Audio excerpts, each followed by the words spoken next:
ખેડા જિલ્લામાં ભારે વરસાદથી ઠેર ઠેર પાણી ભરાયા છે। નડિયાદમાં 15 ઇંચ વરસાદથી નીચાણવાળા વિસ્તારો પાણીમાં ગરકાવ થયા છે। અલગ અલગ વિસ્તારો નાના કુંભનાથ રોડ, વાણિયાવડ સર્કલ અને રબારીવાસમાં પાણી ભરાયા છે। આ સાથે ચારેય ગરનાળામાં પાણી ભરાતા પૂર્વ પશ્ચિમનો વાહન વ્યવહાર પણ બંધ થયો।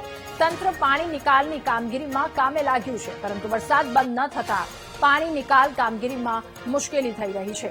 ખેડામાં પણ સતત વરસાદ, નડિયાદ આસપાસના એ તમામ વિસ્તારો કે જ્યાં વરસાદી પાણી ભરાયા છે।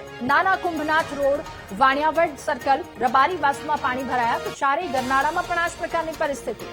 પૂર્વ પશ્ચિમનો વાહન વ્યવહાર ઠપ થઈ ગયો છે। ભારે વરસાદથી ઠેર ઠેર પાણી ભરાયા। નડિયાદમાં 15 ઇંચ જેટલો વરસાદ વરસ્યો। નીચાણવાળા વિસ્તારો પાણીમાં ગરકાવ છે, ત્યાંના રહીશો ત્રાહિમામ પોકારી ઉઠ્યા છે।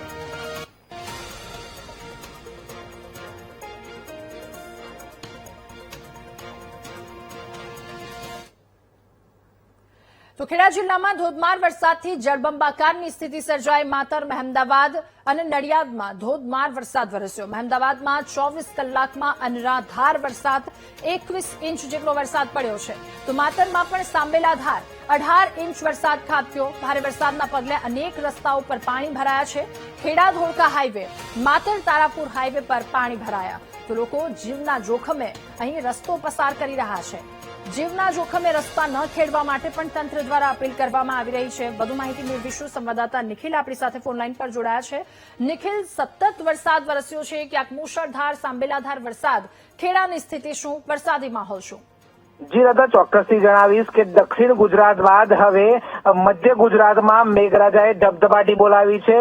વાત કરવામાં આવી તો મધ્ય ગુજરાતના ખેડા જિલ્લામાં સૌથી વધુ વરસાદ મહેમદાવાદ, માતર, વસો અને ખેડા તાલુકામાં વરસ્યો છે। છેલ્લા 24 કલાકમાં અનરાધાર વરસાદ વરસ્યો છે, જેને લઈને આ વિસ્તારના જે ખેતરો છે તે બેટમાં ફેરવાયા છે। જાણે કે લાંબો જે દરિયો હોય તે પ્રકારના દ્રશ્યો હાલ સામે આવ્યા છે। બીજી બાજુ જે એક ગામથી બીજા ગામ તરફને જોડતો જે માર્ગો છે તે પણ પાણીમાં ગરકાવ થયા છે, પરંતુ તેમ છતાં જે લોકો છે તે આ પાણીમાંથી પસાર થવા મજબૂર બન્યા છે। જાણે કે તેમજ ગ્રામ્ય વિસ્તારના જે નદી કાંઠાના જે ગામો આવેલા છે તે ગામોને તંત્ર દ્વારા એલર્ટ આપી દેવામાં આવ્યું છે। બીજી બાજુ જે વૌઠા પાસેથી પસાર થતી જે સંગમ સ્થાન છે નદીઓનું, ત્યાં પણ નદી જે છે તે બંને કાંઠે વહી રહી છે। એટલે ચોક્કસથી કહી શકાય કે લાંબા સમય બાદ જે ખેડા જિલ્લામાં વરસાદ વરસ્યો છે, જેને લઈને ખેડૂતો આશા રાખી રહ્યા હતા કે વરસાદ વરસ્યો છે,